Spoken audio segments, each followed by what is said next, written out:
जय श्री माता जी। ऑनलाइन उपस्थित सभी साधकों का हम स्वागत करते हैं। सर्वप्रथम सामूहिकता में कुंडलिनी चढ़ाकर बंधन लेंगे।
तीन महामंत्र और श्री गणेश मंत्र का उच्चारण करेंगे।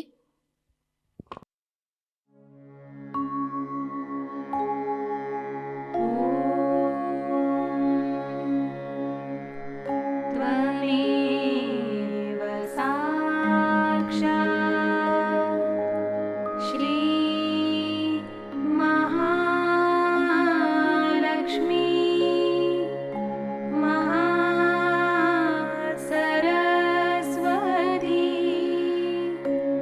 महाकाली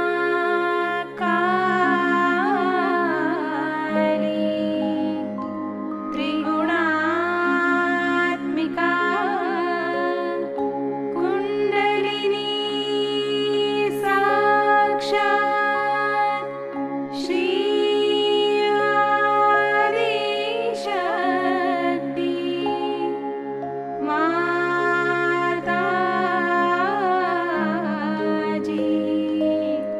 श्री निर्मला देवी नमो नमः।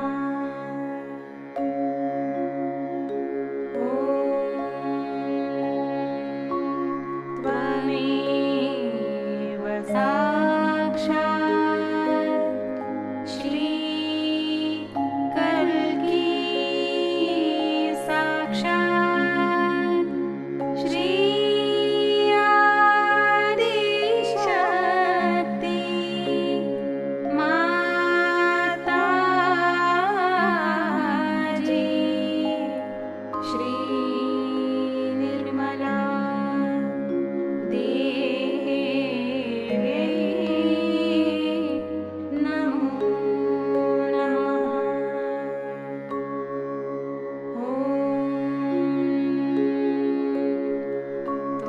त्वमेव साक्षात् श्री कल्की साक्षात् श्री सहस्रार स्वामिनी मोक्षप्रदायिनी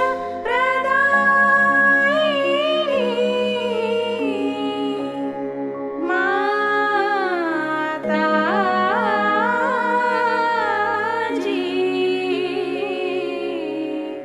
श्री निर्मला देवी नमो नमः।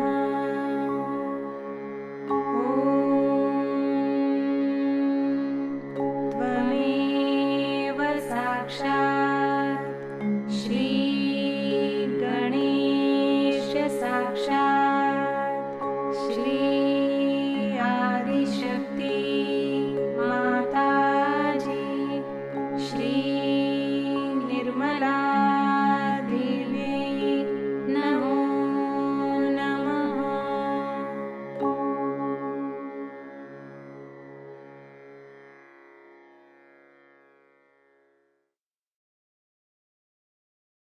लक्ष्य केंद्रित करेंगे हमारे सहस्त्रार पर। श्री माता जी, कृपावंत होकर हमें निर्विचार अवस्था प्रदान कीजिए।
इसी अवस्था में हम परम पूज्य श्री माता जी की अमृतवाणी को ग्रहण करेंगे। सत्य को खोजने वाले आप सभी साधकों को हमारा नमस्कार।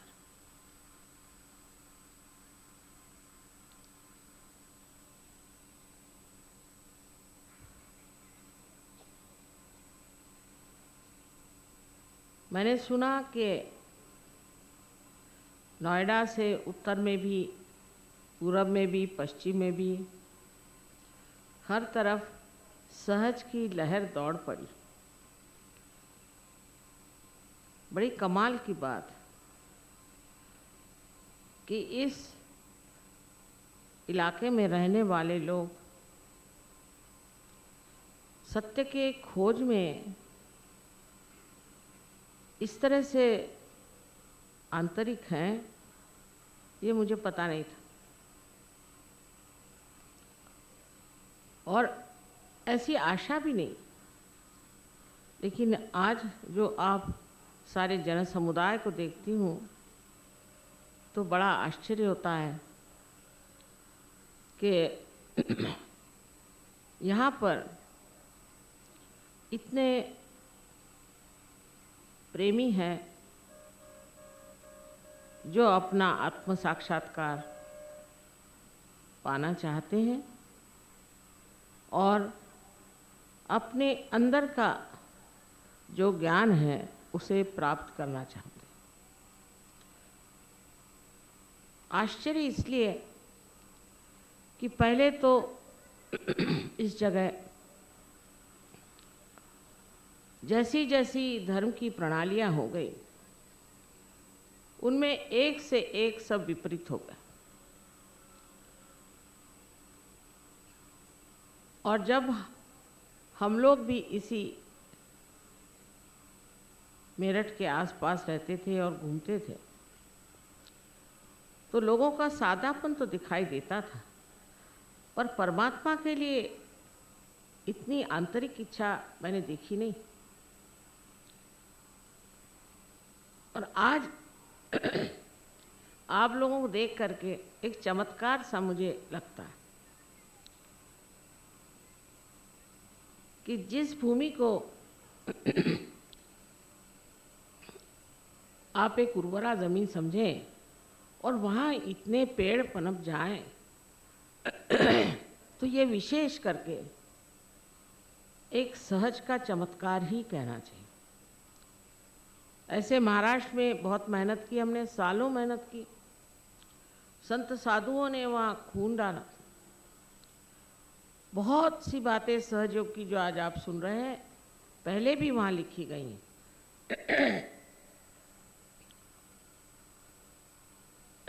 लेकिन वहाँ इस तरह से काम नहीं हो पाया है, इतना गहरा काम नहीं हो पाया। ये गहरा काम सिर्फ इसी जगह होना था, इसी नोएडा के आसपास। कुछ समझ में नहीं आता ये सब कैसे हो गया। और ये सब देख करके अभिभूत हो जाते, दिल भर आता, समझ में नहीं आता कि क्या कहें और क्या न कहें।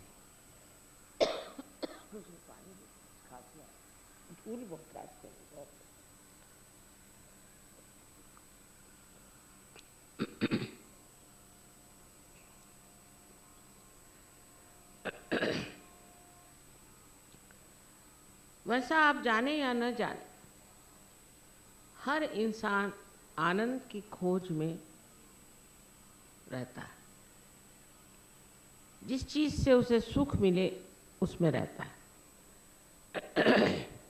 लेकिन मनुष्य की जो स्थिति है उसमें वो आनंद को प्राप्त नहीं कर सकता। जब उसका अहंकार या अहम भाव किसी तरह से खुश हो जाता है तो इंसान खुश हो जाता है, उसे सुख मिलता है। और जब उसका अहंकार दुख जाता है उससे भी उसे दुख होता है। तो सुख और दुख के,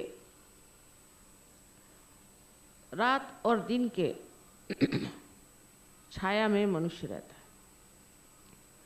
आज आशा तो कल निराशा, लेकिन उसके अंदर आनंद की अभिव्यक्ति नहीं होती।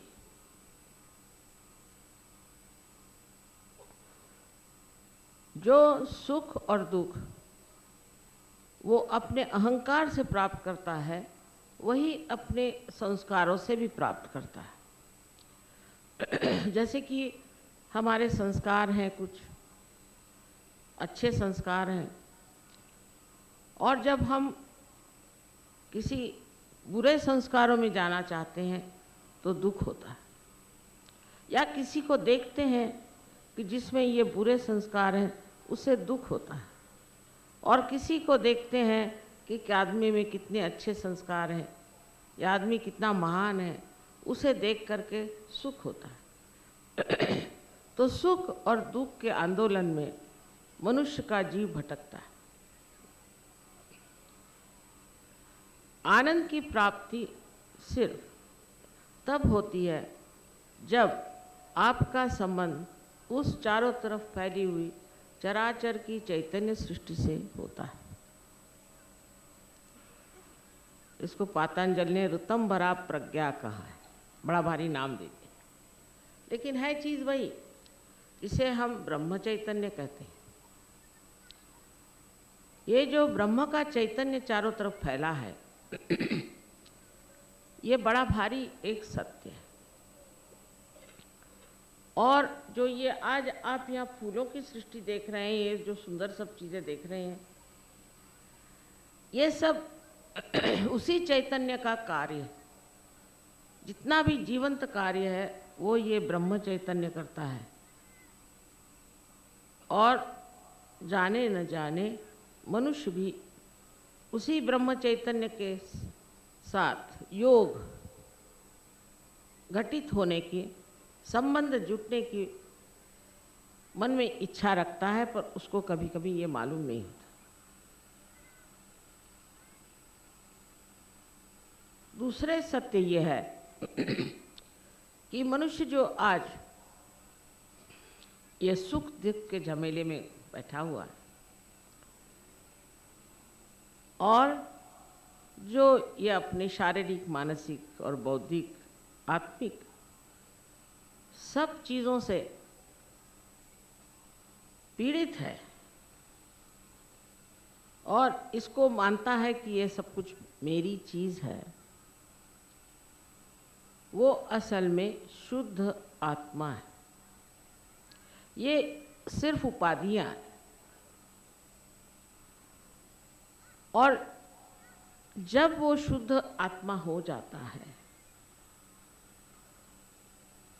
तभी उसमें आनंद का प्रकाश आने लग जाता है। अब आनंद के भी अलग अलग स्वरूप हैं। एक आनंद होता है जिसको इंसान महसूस करेगा और जब सबसे मिलेगा, देखेगा कितने सारे लोग अच्छे हैं और मैं भी उन्हीं में से एक हूँ और मेरे अंदर कितना परिवर्तन आ रहा है, तो उसमें स्वानंद आ जाए। उस परिवर्तन को देखकर उसमें स्वानंद आएगा, पर उसका आकलन या उसका बोध, उसको महसूस वो करेगा अपने बुद्धि से ही। बुद्धि पर ही उसका काम रहेगा। वो देखेगा कि वाह क्या बढ़िया लोग तैयार हो रहे हैं, देखिए इतने देश में सहज फैल रहा है और मैं भी एक सहयोगी हूँ। उससे एक आनंद अंदर उतरेगा, लेकिन उससे भी और ऊपर चढ़ना है। ऐसे अनेक आनंद के पद। जो आदमी पहले कंजूस होगा तो उसको मज़ा आएगा कि वो अपने पास के धन से लोगों को तृप्त करे, लोगों को खुश करे, लोगों को खाना खिलाए। इस प्रकार एक दूसरे आनंद की अनुभूति आने लगी है। पहले कोई चीज़ आप बाज़ार में जाते थे तो अपने लिए खरीदते थे, अब सोचते हैं कि अरे ये चीज़ उनके लिए अच्छी होगी, वो चीज़ उनके लिए खरीदें। फिर ये आप सोचने लगते हैं कि दुनिया भर के जितनी जड़ चीज़ें हैं, मैटर हैं, मटीरियल चीज़ें, उसका उपयोग एक ही है कि अपना प्यार उसमें जताए, लोगों को वो चीज़ दे। इसी में आपको आनंद आता है। ये प्रेमानंद है कि दूसरों के ऊपर प्रेम करने से जो आनंद आता है वो प्रेमानंद है। और ये निर्वाज्य, इसमें कोई अपेक्षा नहीं होती कि हमें जिसको हमने किया है वो हमारे साथ क्या करे, वो हमारे साथ क्या भलाई करे या उसने हमारे साथ क्या किया, ये विचार ही नहीं आता। जो हो गया सो दे दिया, जो करना था तो कर दिया और उसी का मजा उठा रहे।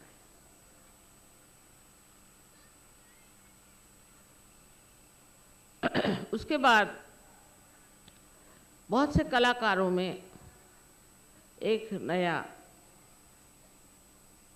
आयाम आ जाता और वो लोग ये सोचते हैं कि किस तरह से हम ऐसे चित्र बनाएं जिससे कि सहज ही खुश हो जाए, सहज के लोग खुश हो जाए। अब वो चित्र ज़रूरी ऐसे होने चाहिए कि उसमें से चैतन्य बहना चाहिए। अगर उसमें से चैतन्य नहीं बहेगा तो खुश नहीं होंगे। फिर ऐसा चित्र अगर उनसे बन जाए किसी कलाकार से जिससे कि चैतन्य बह रहा है, तो वो फिर उस कलानंद में बैठा रहता है। उसको ये चिंता नहीं है कि मैंने कितनी मेहनत की, मैंने क्या किया, मैंने किस चीज़ को उठाया, किस चीज़ को इसमें डाला, कितने रुपए मैंने खर्च किए, कुछ नहीं। उसको ये लगता है चलो ऐसी चीज़ बन गई कि जिसमें से चैतन्य की लहरी आ रही।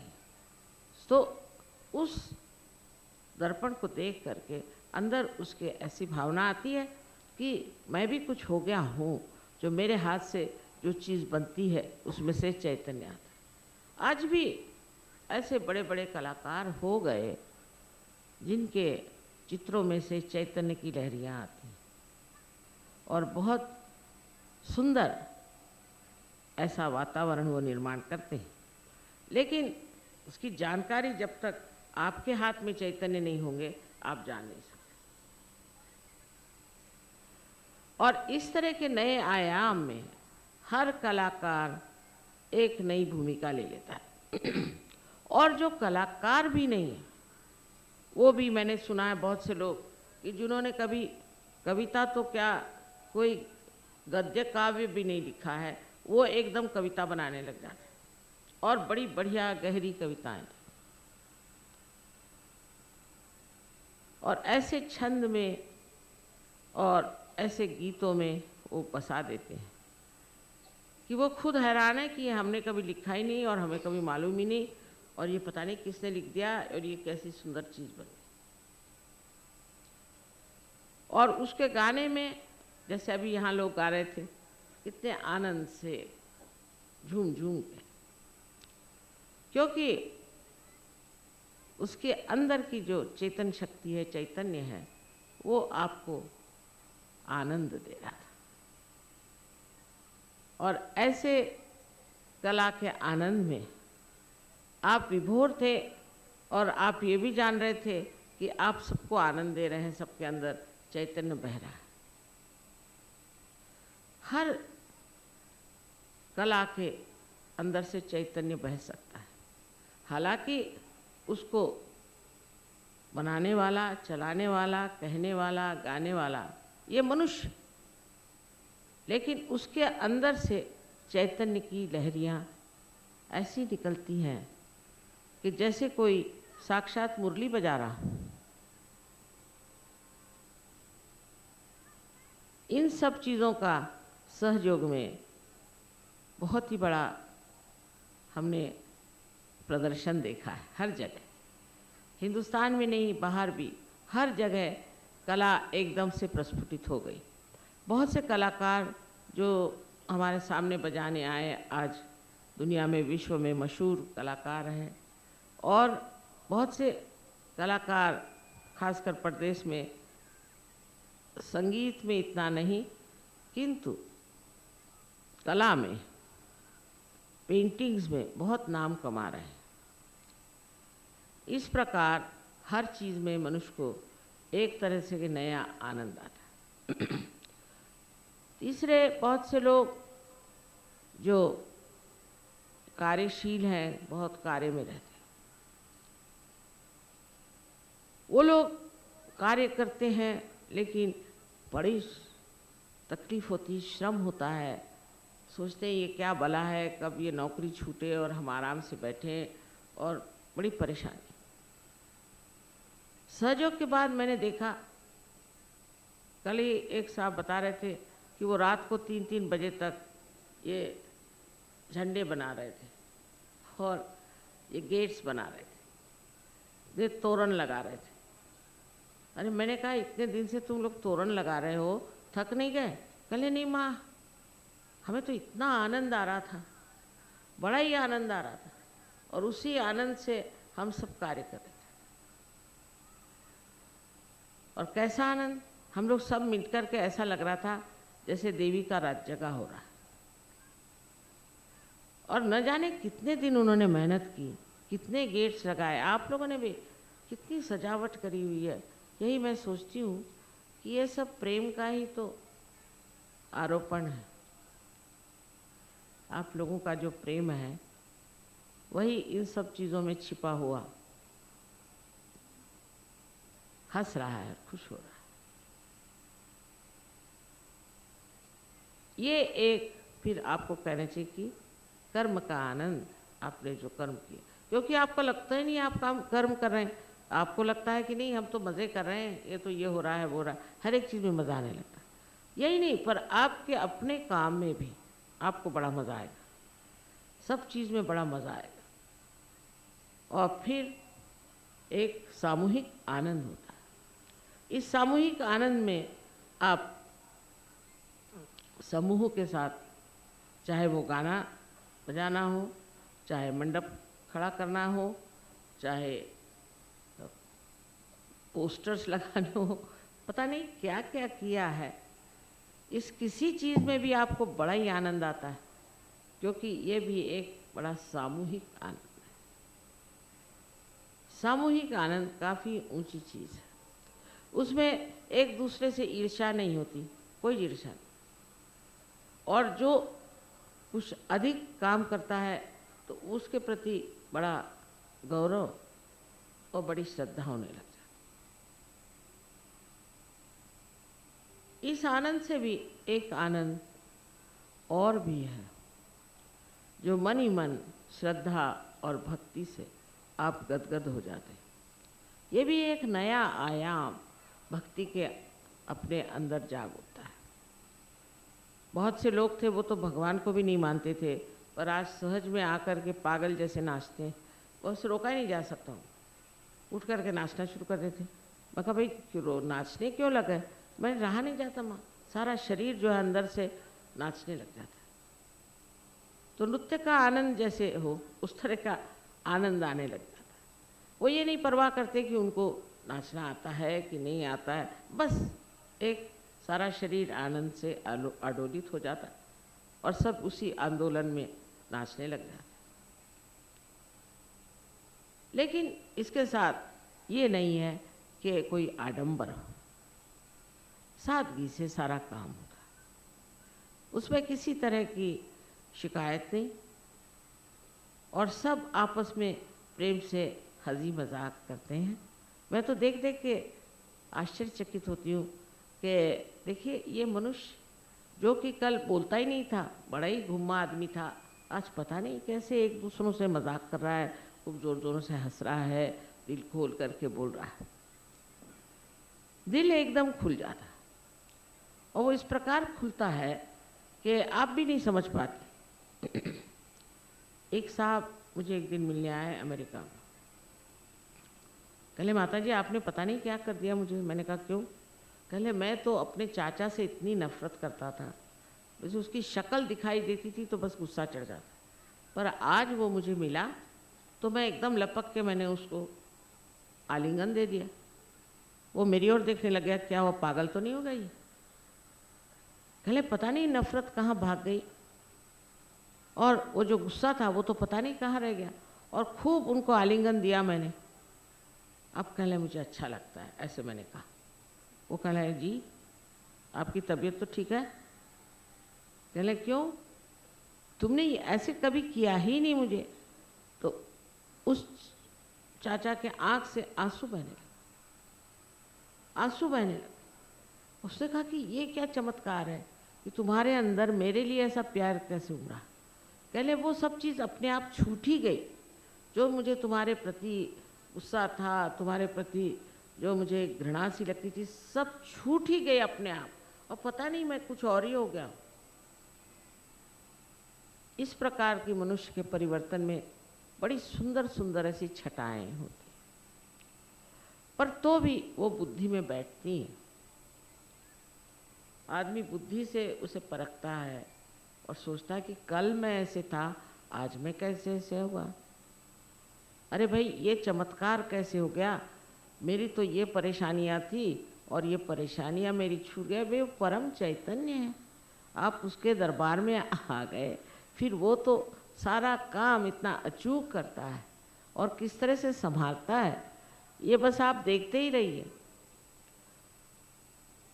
लोग मुझे हमेशा लिखते रहते हैं, माँ ये चमत्कार हुआ, वो चमत्कार हुआ। इतने चमत्कार लिख भेजे, तो मैंने किसी का भी ये लिख रखो, ये क्या क्या चमत्कार की बातें कर रहे हैं, कोई किताब ही छाप दे। 1 महीने में उसके सर तक तो सारे दोनों तरफ में फाइलें बन गई। उसने कहा मैं इसमें से कौन सी चीज़ छापूँ, आप निकाल के बताएं। मैं कहा मेरे पास समय कहाँ है ये निकालने। और फिर एकदम बहुतों को मैंने देखा है कि कुछ इस मामले में लिखने की, विचार करने की, इस ओर ध्यान देने की भी इच्छाएं बहुत हो जाती। ऐसे भी अब सहयोग में मेरी तो एक छोटी सी किताब मैंने लिखी है, पर बहुतों ने सहयोग पर किताब लिखी। जिसको जो बन पड़ा उसने लिख दिया। जो कभी कुछ लिखते भी नहीं थे वो भी लोग काफ़ी लिख रहे हैं और किताबें उन्होंने लिखी, बहुत अच्छी लिखी। मैंने उनको कभी देखा भी नहीं, पर जब देखा तो इतनी अच्छी किताबें उन्होंने लिखी हुई इस मामले में। ये सब विचार की जो नई धाराएं ऐसे मनुष्य के सामने आप रख रहे हैं, जिससे कि मानव सोचने लग जाता है कि ये आदमी बात क्या कर रहा है। आज तक किसी ने आपके अंदर के प्रश्नों का उत्तर नहीं दिया था। किसी ने ये नहीं बताया था कि अंदर आपके कौन से चक्र हैं और उन चक्रों पे कौन से देवता बैठे हैं और वो कौन से कार्य करते हैं, और आपके जागृति के बाद आप क्या क्या शक्तियों को प्राप्त कर सकते हैं। आज तक किसी ने नहीं बताया। ये अंदरूनी शक्तियों को ये आदमी कैसे बता रहा, वो खुद महसूस करता है, उसने खुद इसे पाया और वो लिखता है। अब उस पर लोग विश्वास करें चाहे न करें, उससे उसको परवाह नहीं। और सबसे तो कि उसका भय ही दूर हो जाता है। किसी भी चीज़ से भय करना उसके लिए बड़ा मुश्किल है।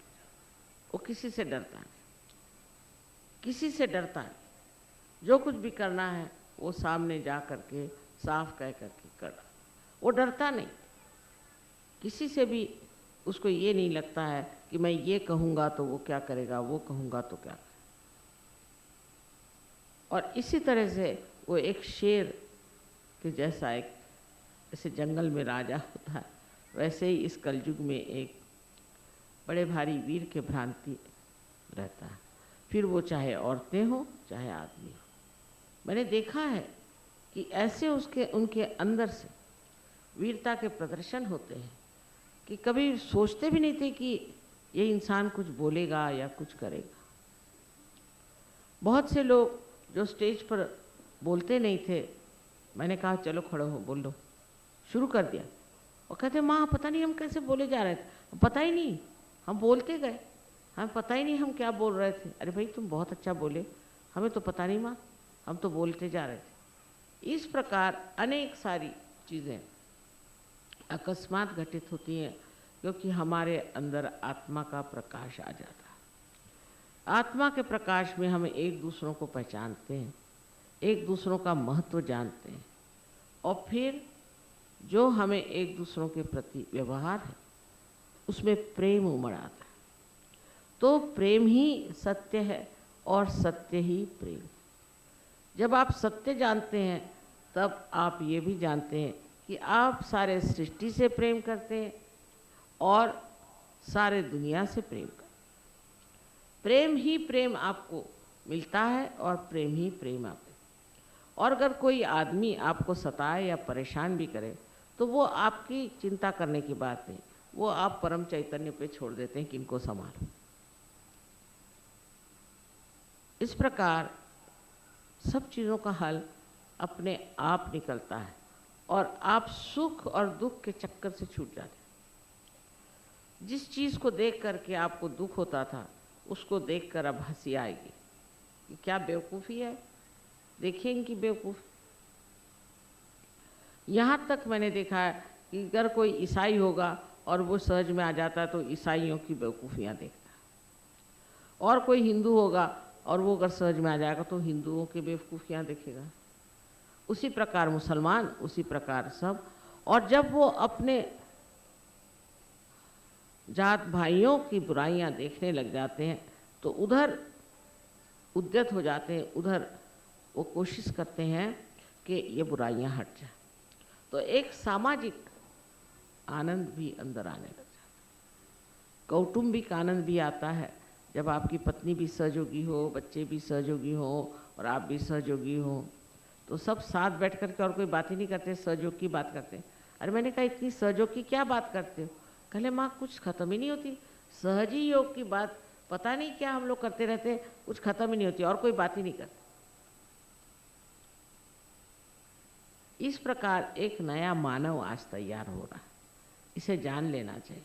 इसमें मेरा कुछ लेना देना नहीं बनता। मैं कहूँगी कि सबने अपने अपनी समय में समय के अनुसार काम किया। जो कुछ भी संतों को करना था उन्होंने किया है, और जिन जिन अवतरणों को काम करना था उन्होंने किया। सारे जितने बड़े बड़े प्रॉफिट्स हो गए और उन सब ने अपने अपने समय के अनुसार काम किया।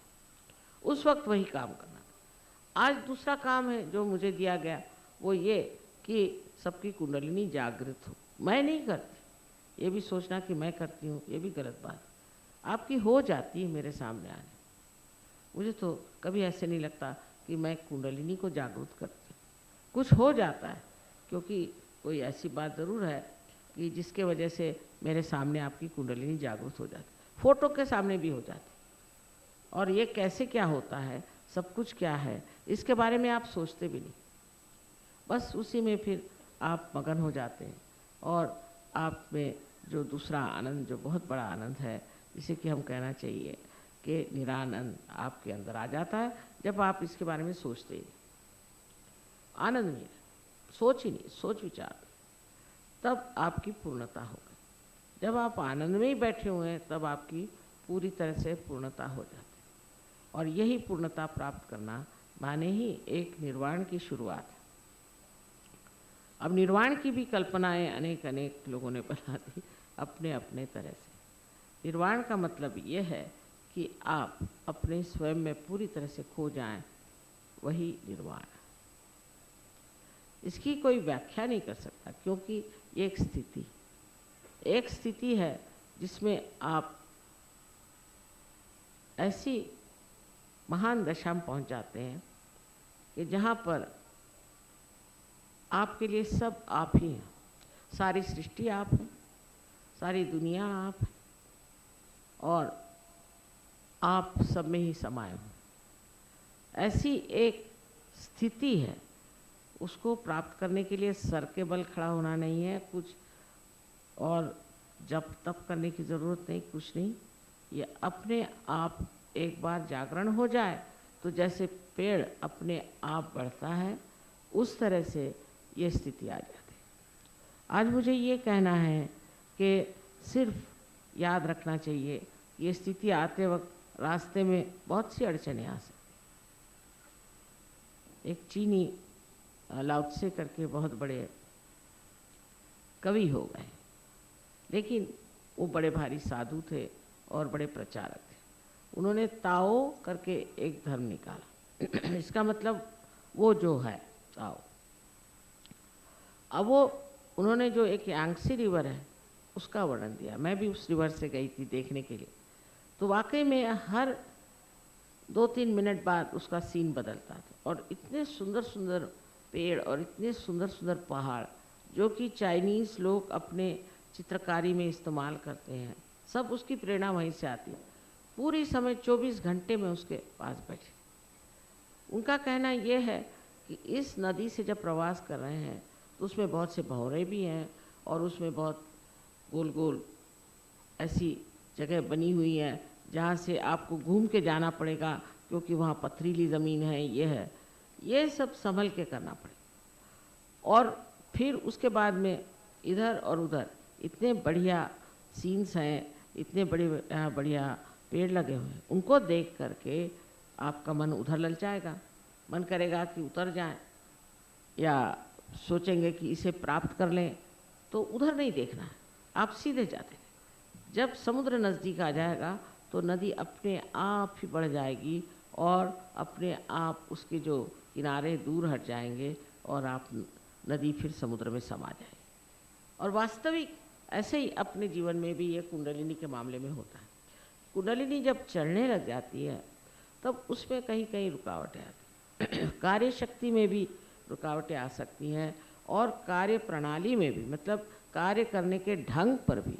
जैसे कि कोई आदमी एक काम कर रहा है, हो सकता है कि उस काम करते करते उसके अंदर कोई न कोई चक्र का अटकाव आ जाए। इसलिए सहयोग में मनन करना ज़रूरी है। उसके लिए ये ज़रूरी नहीं मनन करने के लिए कि आप घंटों बैठे हैं, वैसे नहीं। शाम को एक 10 बजे समझ लीजिए सोने से पहले आप 10 मिनट के लिए ज़्यादा से ज़्यादा अगर थोड़ा सा मनन कर लें, और सवेरे बाहर जाने से पहले आप मनन कर लें, तो आप बिल्कुल शांतिपूर्वक आगे बढ़ सकते हैं। पर पहले ये देख लेना चाहिए कि हमें कौन सा दोष है। अपने अंदर बहुत से दोष होते हैं और उनमें से कौन सा दोष है जिसके कारण हम नहीं चढ़ पाते, जिसके कारण हम नहीं प्राप्त कर पाते। इसको बिल्कुल शांतिपूर्वक देखना चाहिए। अपने से नफरत करने की ज़रूरत नहीं, अपने से कुछ लांछन लगाने की ज़रूरत है। अब समझ लीजिए अगर हमारे साड़ी में दाग पड़ गया तो ठीक है, ये दाग पड़ा हमें दिखाई दे रहा है, इसे अब साफ़ कर देना। कोई ये तो नहीं सोचते कि ये दाग पड़ गया तो हम बहुत ख़राब हो गए, कुछ भी नहीं, ये तो बाह्य की चीज़ है। तो जो कुछ भी दोष हैं वो सब अपने आप गिर जाते हैं अगर आप उनकी ओर देखें कि ये मैं नहीं हूँ, ये कोई और चीज़ है। और इस तरह से जब ये दोष नष्ट हो जाते हैं तो आप एकदम शुद्ध स्वरूप होते होते शुद्ध आत्मा स्वरूप हो गए।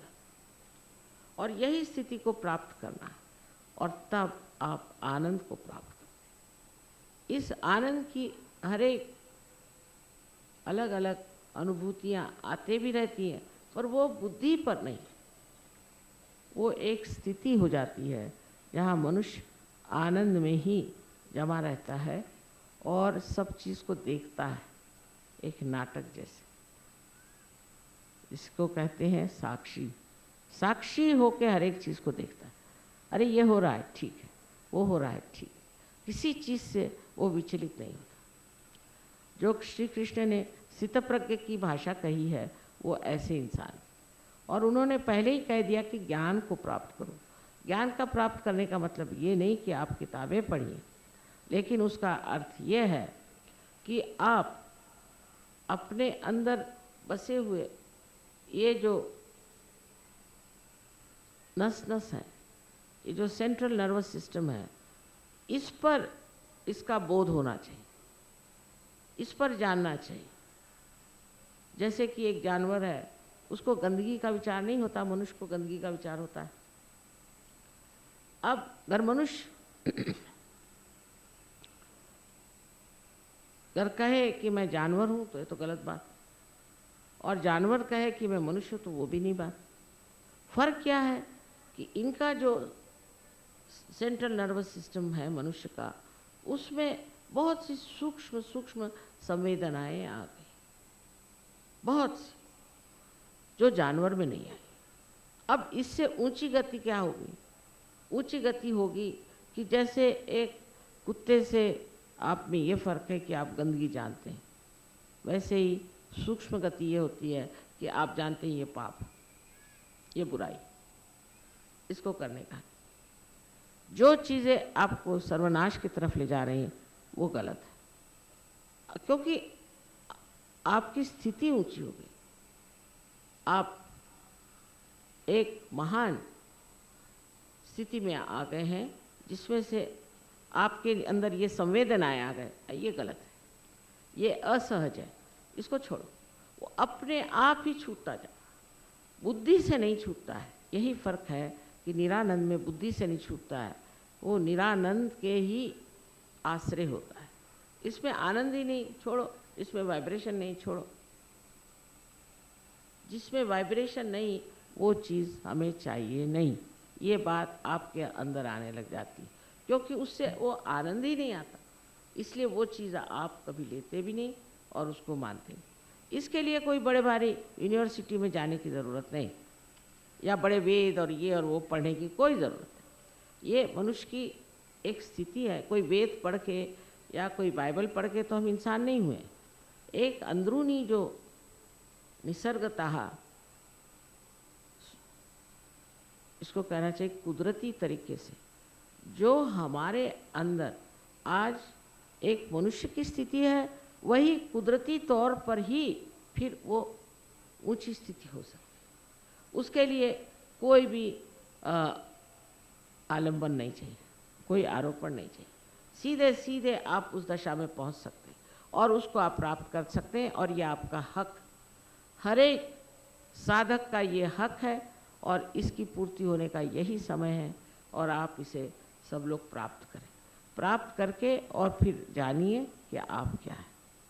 तब आपको समझ में आएगा कि आप कितने गौरवशाली हैं, आप कितने शक्तिशाली हैं, और आप कितने प्रेममय हैं।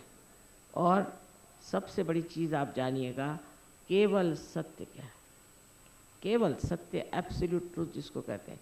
आज तक लोग जो है अपना अपना बनाए हैं ट्रूथ, फिर पता हो जाता है उंगलियों पर कि सत्य क्या है। जिससे चैतन्य आए वही सत्य है, बाकी सब असत्य। और ये सब चीज़ आ जाने के बाद धीरे धीरे आपको अपने ऊपर विश्वास होने लग जाता है, और इस चैतन्य पर भी विश्वास होने लगता है, और इस प्रकार आपका जीवन एक दूसरे स्तर पे आ जाता है। बहुत से लोग इस कलयुग में इस स्थिति में आएंगे, ऐसा मुझे लगता है। तो पहले इतनी उम्मीद नहीं करती थी, पर अब सोचती हूँ कि एक दूसरी दुनिया ही बन रही है, और उस दूसरी दुनिया में मनुष्य जब पहुँचेगा तब आपका समाज का तो कल्याण होगा, आपके घर का कल्याण होगा, आपके देश का कल्याण होगा, और सारे विश्व का कल्याण इसी में। एक विशेष समय है और एक विशेष कार्य है, इसमें आप सब सम्मिलित होइए।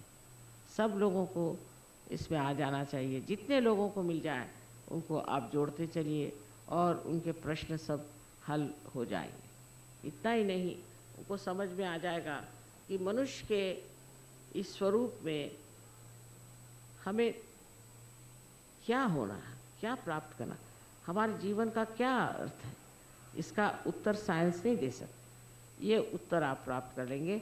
और जब आपको अपने कार्य का लक्ष्य मालूम हो जाएगा, तब आप देखिए कि आप आनंद विभोर हो जाएंगे। नोएडा का ये देख करके मैं बड़ी वाकई में इसलिए सोचती हूँ कि सच के चमत्कारों में से ये भी एक बड़ा भारी चमत्कार, कि गांव में जाना और वहाँ सब लोगों को सत्य देना, ये भी बहुत बड़ा कार्य है। और ये कार्य इतनी आसानी से हो रहा है, इतने प्रेम से हो रहा है, ये तो बड़ी भारी बात है। क्या आवाज़?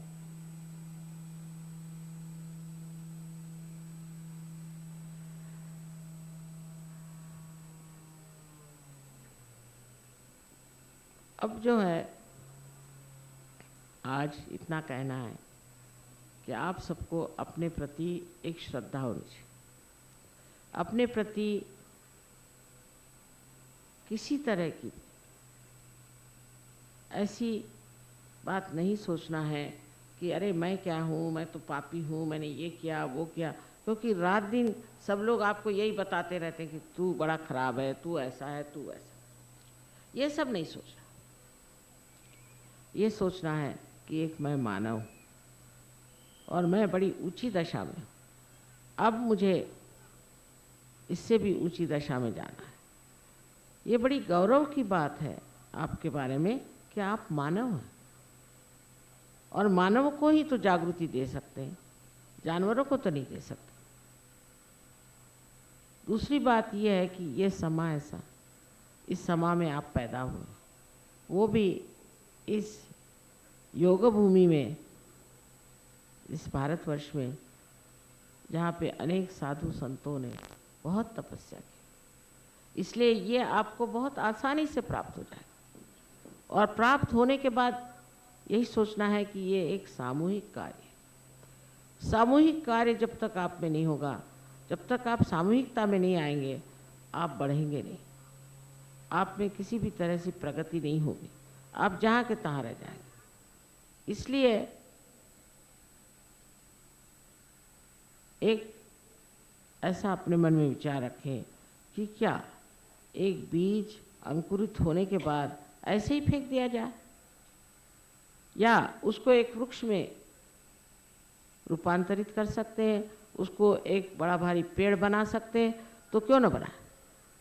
और आसानी से, सहज सरल, उसके लिए कोई पैसा नहीं फेंकना, उसके लिए कोई सर के बल नहीं दौड़ना, सिर्फ सामूहिक में आना हो। जैसे कि हमारा एक नाखून कहीं कट के गिर गया, तो क्या वो बढ़ेगा? जब तक उसका शरीर से संबंध नहीं होगा, वो बढ़ नहीं सकता। इसी प्रकार ये एक सामूहिक जीवंत संस्था है, और उसमें आपको सामूहिकता में आना चाहिए। उससे देखिए आपकी बीमारियां, आपकी तकलीफ़ें, आपकी परेशानियां सब दूर हो जाए, इसमें कोई शंका नहीं। बस अपने ऊपर विश्वास रखें और जानिए कि आज आप सबको आत्म साक्षात्कार मिलने वाला है। पहले तो जागृति होगी और आपके तालू से ठंडी हवा आने लगी, किसी किसी के गर्म आती, कोई अर्थ नहीं। और आपके हाथ में भी पहली मर्तबा ठंडी ठंडी ऐसी हवा लहरें आएंगी, जो कि ये परम चैतन्य है। और आप आश्चर्यचकित होंगे कि ये कैसे हमें प्राप्त हो। लेकिन इसमें एक ही बात है कि मैं इसकी ज़बरदस्ती नहीं कर सकती,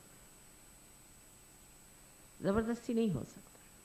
अगर आप इसे नहीं चाहते हैं तो आपके लिए बेहतर है कि आप चले जाएं।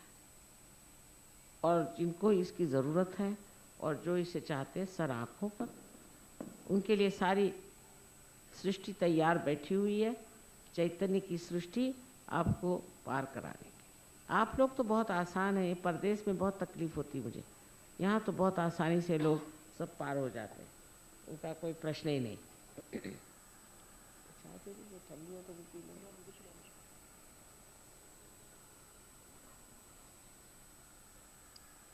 तो अगर आप में से कोई जाना चाहे बाहर, कोई अगर जाना चाहे तो चल जाए। इसमें ज़्यादा से ज़्यादा 5-10 मिनट लगेंगे, बस 5-10 मिनट। पर आप सब विश्वास रखें कि आप सबको आत्म साक्षात्कार हो सकता है। अपने भूतकाल को, अपने गए बीते दिनों को एकदम भूल जाइए, और अगला दिन तो है ही नहीं इस वक्त, तो आपको वर्तमान में आना है। इसलिए कृपया आप भूल जाइए, उसकी सोचिए नहीं, कोई सा भी मंत्र न कहें, कुछ न कहें, और अपने विचारों को भी रोकिए नहीं। अपने आप कुंडलिनी सारा कार्य कर लेगी। वो आपकी माँ है, सबकी अलग अलग माँ है, और वो आपके बारे में, आपके पूर्व जन्म से लेकर के आज स्थिति तक सब कुछ जानती है। इसलिए आप किसी भी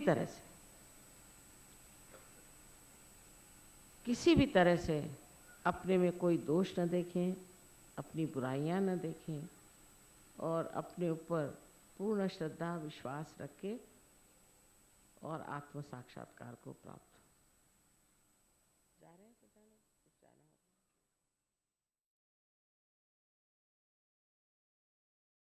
निःशब्द ध्यान में बैठते हैं।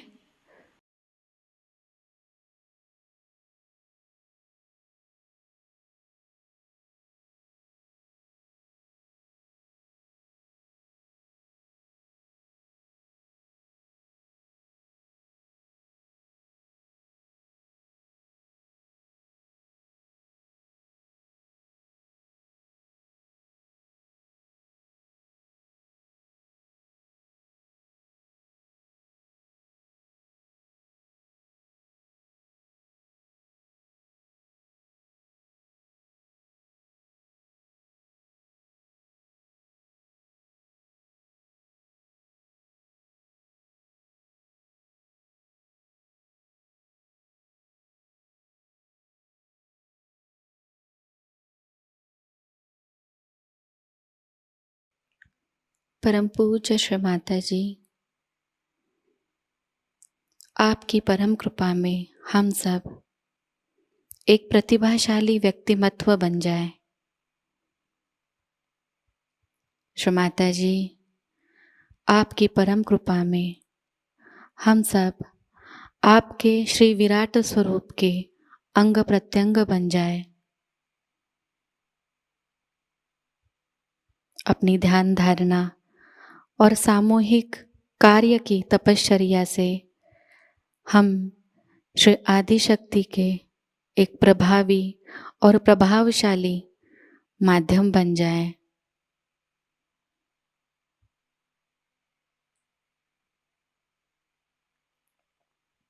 परम पूज्य श्री माता जी, आज का यह सामूहिक ध्यान हम आपके श्री चरणों पर समर्पित करते हैं। कृपावंत होकर हम सबको और इस संपूर्ण विश्व को आशीर्वादित कीजिए।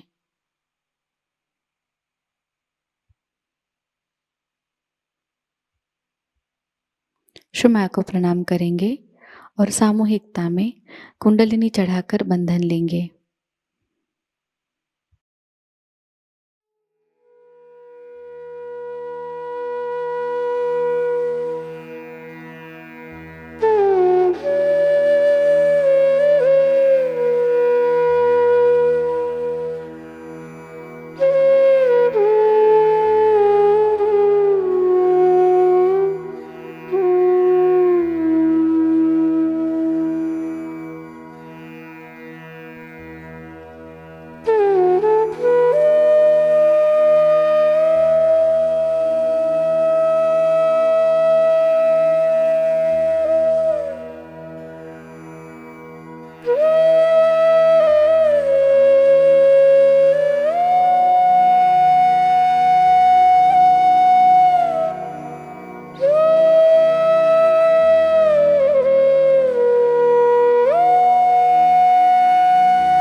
आज का यह ध्यान केंद्र यही संपन्न होता है।